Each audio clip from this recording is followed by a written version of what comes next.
예, 안녕하십니까. 처음 뵙겠습니다. JMI 경영전략연구소 김동윤입니다. 예, 앞서서 MD문 대표님께서 말씀 주신 부분들이 너무 인상적이었고, 그다음에 제가 진행하는 부분이랑 오버래핑 되는 부분들이 좀 있어서 조금 더 재미있게 저도 이렇게 제가 강의할 내용을 읽고 들었던 것이 좀 인상적이었었고요. JMI 저희 회사 같은 경우에는 이제 헬스케어 산업하고 B2B 기업 대상으로 경영 전략과 투자, M&A, 마케팅, 코칭과 인허가, 브랜드 전략 그리고 교육에 관련된 컨설팅을 하고 있는 회사이고요.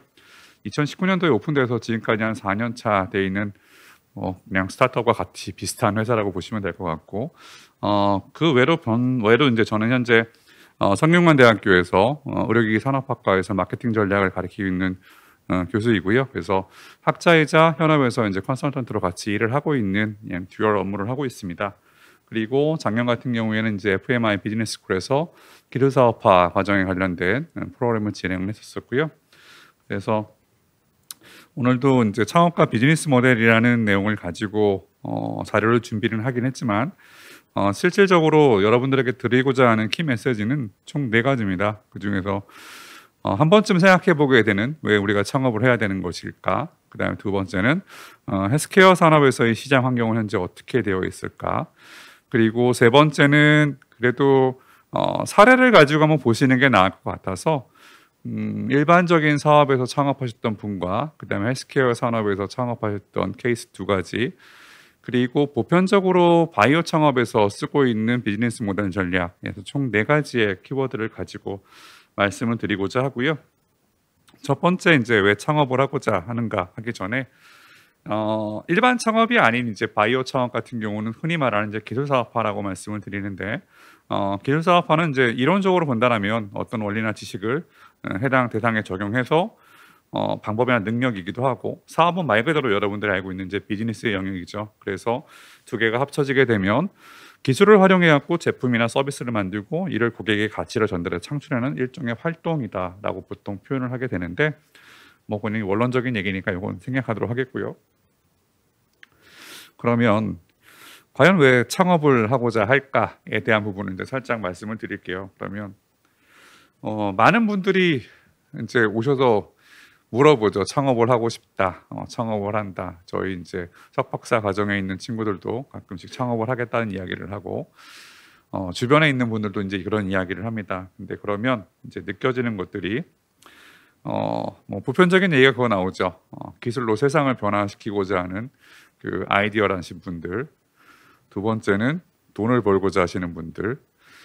세 번째는 조금 안타까운 케이스이긴 하지만 기업에서 이제 거의 마지막 단계까지는 왔는데 더 이상 갈 곳이 없어서 창업을 하시는 분들 이렇게 돼 있지만 뭐 그냥 속 시원하게 얘기하면 돈을 벌고 싶고 거기에다는 부의 추월 차선을 달리고 싶은 이유 때문에 창업을 하는 것이 가장 기본적인 요소가 아닐까 하는 생각이 들고요. 그러면 과연 창업을 할 때 우리가 가장 필요로 하는 것이 무엇일까라는 부분이 일단 퀘스천으로 남게 됩니다. 그러면 엔지니어 베이스에서 시작하신 분들은 당연히 기술이 있으실 것이고 그 다음에 세일즈 마케팅 쪽에서 시작하신 분들은 네트워크와 파이프라인을 갖고 계시는 분들이 있으실 거고요. 그 외적으로 공통적으로 갖고 있는 것들이 마켓, 그 다음에 함께 일할 수 있는 동료들, 그리고 캐피탈, 자본이라고 하는 영역. 요거는 이제 기본적인 베이스가 끌고 들어가야 되는 공통적인 요소입니다.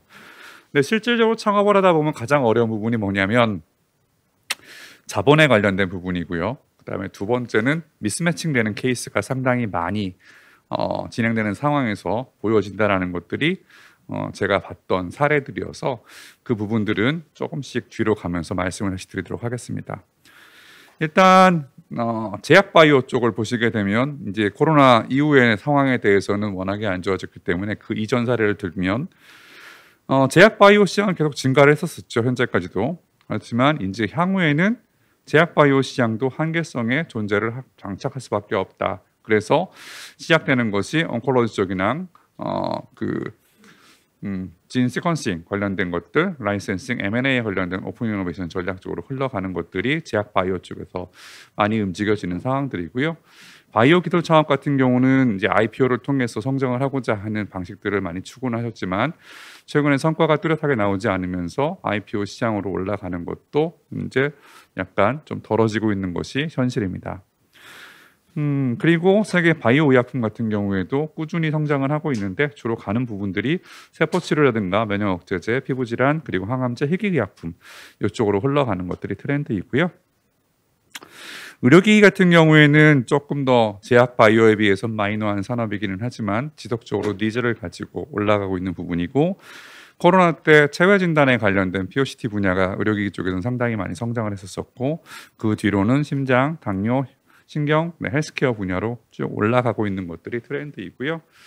그리고 기술 창업화 쪽에서 이런 분야가 계속 나오는 이유 중에 한 가지는 제약 쪽도 더 이상 갈 곳이 이제 한계에 봉착을 했고 의료기기도 국내 기술로서는 갈 수 있는 영역에 약간 봉착을 하고 있는 부분들이 많이 직면을 하게 됩니다. 그렇기 때문에 현업에 계시는 분들, 연구소에 계시는 분들께서 페인 포인트를 개선을 함으로써 창업 시장에 계속 진출을 하고 있는 것들이 최근의 트렌드이고 마켓 니즈에 따라서 또 시장을 진출하고자 하는 것들이 최근 트렌드라고 같이 말씀을 드릴 수 있을 것 같아요.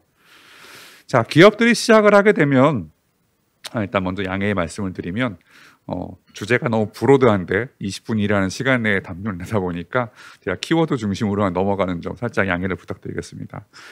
좌측에 보이는 것은 일반적인 기업의 이제 성장 곡선이에요. 그래서 처음에 기업이 생존해서 성장을 하다가 성숙기에 접어드는 시점을 놓치고 가시다가 쇠퇴하시는 경우가 있죠. 그래서 보통 성장기에 올라가는 시점부터 넥스트를 준비를 해야 되는데 많은 기업들이 그러지 못해서 실패하는 경우를 종종 보게 됩니다. 그래서 국내 중소기업 사례를 보게 되면 약 10년을 넘는 기업들의 생존 비율 자체는 채 50%가 넘지 않는 것이 특성들이 되겠고요.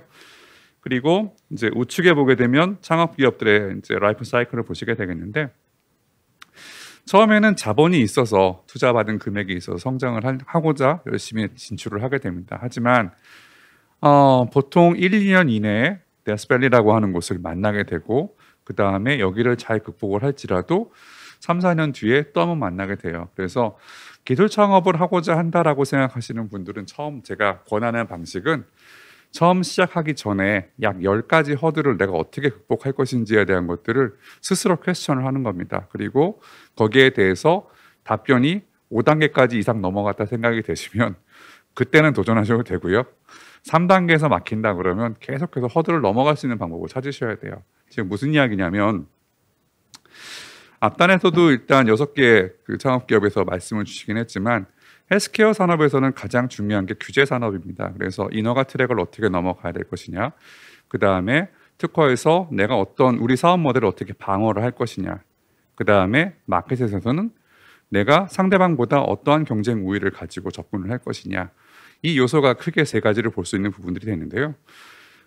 되게 안타까운 부분들이 보이는 게 뭐냐면 우리 기술이 최고인데 라는 이 생각 때문에 시장 진출에 있어서 가다가 허들을 만나는 경우가 있고, 두 번째로 자주 뵙는 경우가 투자받은 거를 가지고 열심히 R&D에 쏟아붓거나 마케팅에 쏟아부었다가 그 다음 수혈이 진행되지 않아서 못하는 경우도 최근 많이 보이는 현상이고요. 특히 바이오 쪽에서 프리 A 단계에서 일단 1차 투자는 받았는데 그 B로 넘어가는 단계에서 투자를 못 받는 기업들이 최근 많이 발생을 하고 있어서 그 점에 대해서는 이제 산업 측면에서 말씀을 드렸습니다.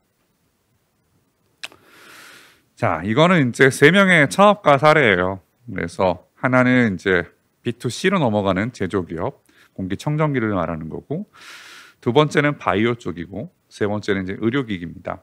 근데 이 기업들이 지금도 살아 있을까요?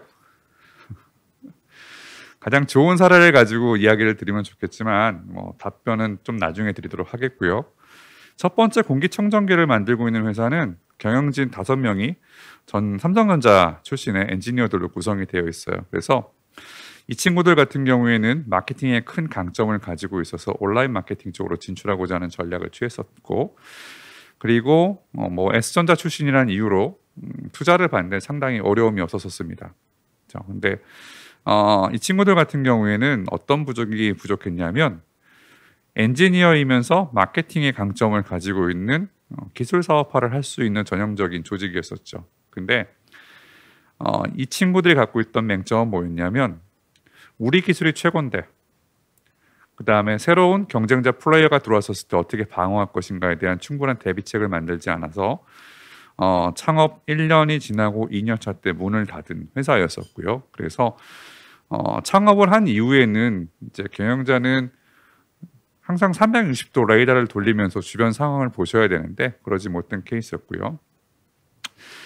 두 번째 이제 바이오 기업 같은 경우는 실질적으로 병원에서 이제 일을 하시는 연구원이셨었고 이분은 기술에 대한 강점이 있었었고 특허 수는 부족하지만 거기에 대한 머더 특허를 갖고 있어서 상당히 뭐 안정적이라 판단이 됐었었는데 이 기업은 매출이 일단 제로였었고 기업 가치만 높은 그런 회사였었죠. 즉 포텐셜이 있는 회사였는데 이 친구들이 잘못 나간 이유는 참 아이러니하게도 기술이 아니었어요. 어떤 거였냐면 조직이었었습니다. 즉 아까 이제 대표님께서 말씀을 주셨지만 같이 함께하는 가치 그리고 함께하는 구성원들에 대한 말씀을 주셨는데 저 기업 같은 경우에는 기술에 대한 것들은 진보돼 있고 그다음에 잘 운영을 하고 잘 매끄럽게 끌고 나갔는데 대표이사의 잦은 의사결정으로 인해 가지고 저 친구들의 조직 구성원들이 이를 뒷받침 따라가지 못해서 결국에는 나갔던 그런 케이스였고요. 반면에 이제 마지막에 있는 의료기기 기업 같은 경우는 이제 실질적으로 영업사원 출신 약 15년 이상 했던 분이 창업을 하셔서 기술과 네트워킹과 마케팅의 모든 강점을 가지고 있는 기업이었었고 그다음에 페인 포인트를 개설해서 만들었던 제품이기 때문에 상당히 괜찮았던 것으로 보였었고 나름 오래 갈 거라고 생각이 됐었어요. 근데 다행히 이 기업은 아직까지는 살아는 있는데 계속 삐그덕삐그덕거리는 그런 구조로 가고 있고 거기에 대한 이유는 앞단에 있는 공기청정기 기업과 바이오 기업이 실패한 사례들을 고스란히 믹스해서 운영을 하고 있어서 조금 더 안타까운 그런 케이스가 됐었습니다. 그래서 창업을 하고자 하신다라면 첫 번째로 규제에 대한 사항들을 잘 보셔야 될 것이고 그 다음에 함께하는 구성원이 있다라면 잘 신뢰가 돼야 될 것이고 그 다음에 내가 갖고 있는 파이프라인 자체, 즉 네트워킹 자체가 얼마큼 탄탄하게 구축되어 있는지 그리고 내가 사업을 시작할 때 경쟁 산업 내에서의 플레이어가 얼마큼 있고 그 플레이어들과 나의 관계를 봤었을 때 내가 어느 정도 레벨에 있을 것이고 향후 몇 년 이내에 내가 어느 정도 위치까지 갈 수 있다는 로드맵을 그리고 시작하지 않으면 사업을 진행하시는 가운데 만나는 수많은 허들을 극복하시는데 장애 요인들이 많이 발생할 수 있다라는 차원에서 3명의 창업자 사례를 가지고 말씀을 드렸었습니다. 그리고 이거는 이제 뭐 경영학에서 주로 나오는 머서 이론이라는 건데 사업을 시작할 때 뭐 다양한 요소가 있긴 했었지만 종합적으로 얘기를 한다라면 벤처 기업에서는 창업자의 리더십, 즉 신뢰를 주는 요소, 이끄는 요소, 때로는 이끄는 사람이 아니라 기다려주는 사람으로서 조직을 밀당할 수 있는 역량, 그다음에 경영 환경, 즉 산업이 돌아가고 있는 트렌드, 내 제품을 사주시고 있는 고객분들, 그리고 나한테 물건을 공급하고 있는 공급자들에 대한 이해관계를 계속 보시지 않으면 그 허들을 만날 수밖에 없다라는 것이었고 그 다음에 전략적인 요소는 아무리 좋은 비즈니스 모델을 만들고 사업 전략을 만들고 그것이 우수한다 한즉 시장은 변하게 되어 있습니다. 시장은 항상 움직이게 되어 있죠. 그래서 거기에 대한 것들을 놓치면 안 되고 그 다음에 자원에 관련된 것들을 같이 보셔야 되는데 예전에는 뭐 전략이 제일 좋아야 된다. 그래야지 사업이 성공을 한다.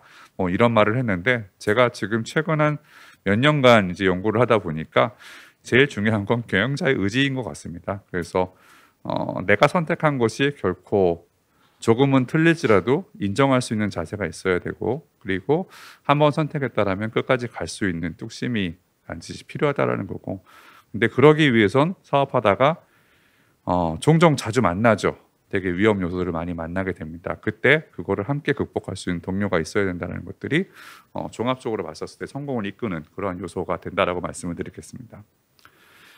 요거는 이제 자주 표현하는 방식인데 창업자가 시작을 할 때 이제 마켓 중심에서 출발하신 분과 엔지니어에서 출발하신 분들 이 두 부류로 구분이 되고요. 거기서 시작하는 단계를 보게 되면 마켓 중심에서 출발하시는 분들은 시장과 고객에 대한 니즈를 항상 분석을 하셔서 거기에 대한 제품 컨셉을 결정하시는 방식을 하게 되고, 엔지니어 분들은 어떠한 기술을 붙여서 그것에 따른 제품 컨셉을 만들까, 그 다음에 나중에 시장과 고객 니즈를 파악할까라고 하시는데, 정답은 없는 것 같아요. 왜냐하면 그동안 해왔던 업력에 따라 가지고 생각하는 사고방식이 각 다르기 때문에 이게 맞다 저게 맞다는 좀 다르기는 하지만, 공통적으로 보이는 건 한 가지 생각해 보실 부분이 뭐냐면, 내 물건을 살 사람이 누구인가는 잊지 않으셨으면 좋겠어요. 그거를 놓치는 순간 자가당착에 빠져서 실패하는 케이스가 워낙 많이 있기 때문에 그 부분을 봤으면 좋겠고, 나머지 요소에 대해서는 한 번쯤 그냥 눈으로 보시게 되면 이미 알고 있는 사항들이어서 충분히 전 아실 거라고 보여지고요. 그리고 이거는 이제 보통 비즈니스 프로세스에서 수입과 제조 관점에서 스타트하고 마무리되는 그 시점을 이야기를 하는데, 저는 반대로 창업을 하실 때에는 고객 여정이라는 걸 한번 만들었으면 좋겠어요. 즉, 고객이 어떤 포인트에서 우리 제품을 선택을 하고 사용할 때까지의 그 과정을 1년의 과정으로 쭉 그리는 겁니다. 그렇게 되면 뭐 많으면 5단계가 나올 적게는 5단계가 나올 수도 있고 많게는 10단계가 나올 수 있겠죠. 근데 이 각 단계에서 문제점들은 없는지, 그 허들은 무엇인지, 고객이 어떤 관점에서 편리함을 느낄지를 계속 분석을 하는 거예요. 그래서 그 점을 개선하게 되면 이거는 서비스적인 측면에서도 개선될 수가 있고, 기술적인 측면에서도 개선이 될 수 있고, 조직 운영적인 측면에서도 혁신을 끌고 갈 수 있는 방법이 되기 때문에 요거는 제가 팁으로 하나 말씀을 드리는 거였었고요. 그 다음에 앞전에서 이제 Y라는 말씀을 아까 주시긴 했는데, 그 구조는 똑같습니다. 미션과 비전과 미션과 전략, 거기에 따른 코어 밸류인데, 저 코어 밸류로는 요새 솔직히 되게 중시를 많이 해요. 그 이유 중에 한 가지는 뭐냐면, 우리가 같이 가야 할 방향에 대해서는 서로가 의견을 나누면서 동기화시킬 수 있습니다. 그리고 거기에 따른 전략도 같이 만들 수 있죠. 근데 사람의 얼굴이 각각 제각각이듯이 성격도 제각각이고 생각하는 것도 다 각각 다릅니다. 그렇기 때문에 코어 밸류에서는 우리가 함께 생각할 수 있는 거기에 적합한 인재를 뽑아오는 것들, 그리고 거기에 따른 조직 문화를 구축하는 것들이 기본적인 과정은 상당히 중요한 것 같아요. 근데 이제 역으로 생각하시면 스타트업에서 이게 과연 어떻게 이루어질까라는 말씀들을 많이 하시게 되는데, 그 부분에서는 연구 중심으로 운영되는 조직에서는 저는 솔직히 스터디라는 걸 제안을 합니다.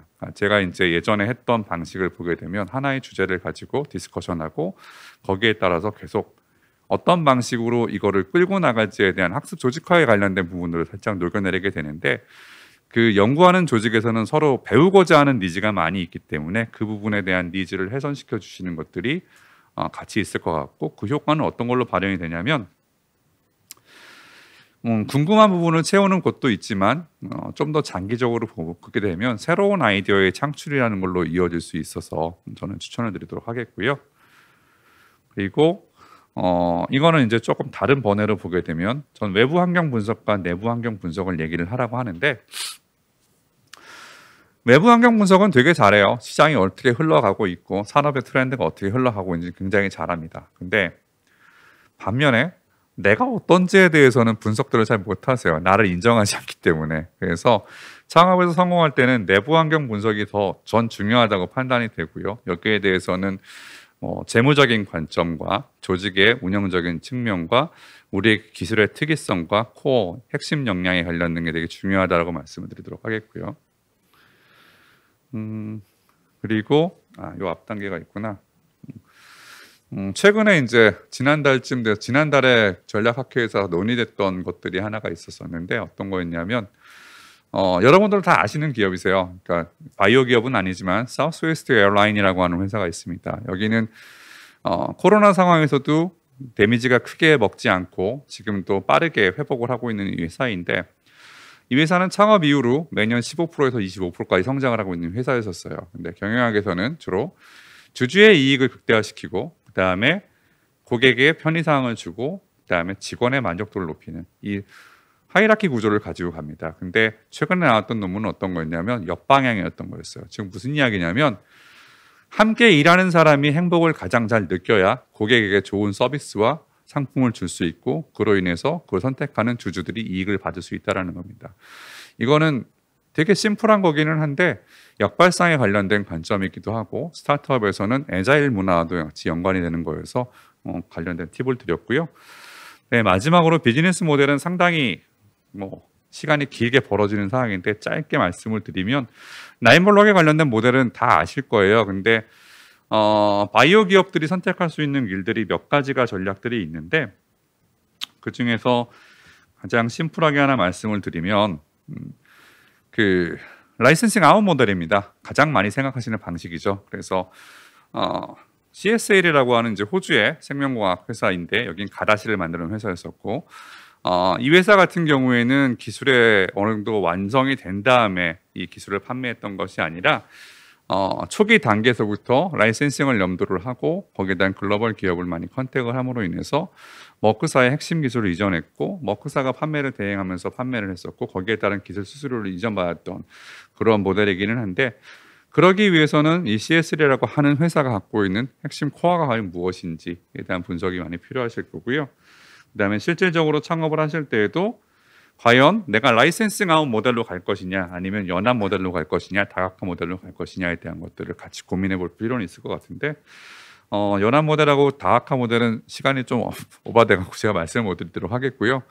우리나라에서는 지금 현실적으로 할 수 있는 게 라이센싱과 IPO에 관련된 것과 최근 트렌드는 M&A에 관련된 방법들입니다. 그래서 제가 준비한 거는 방대한 양이긴 하지만 몇 가지 꼭지를 가지고 계속 말씀을 드렸었고요. 그래서 첫 번째는 앞단에서 말씀드린 것처럼 왜 창업을 하는지 거기에 따른 시장 환경에 대한 변화 그다음에 비즈니스 모델에서 내가 어떤 전략을 취할 것인가에 대한 전체 프로세스를 한번 그려보시고 진행하시는 것이 조금 더 성공적인 방식으로 갈 수 있다고 말씀드리도록 하겠습니다. 네, 이상입니다.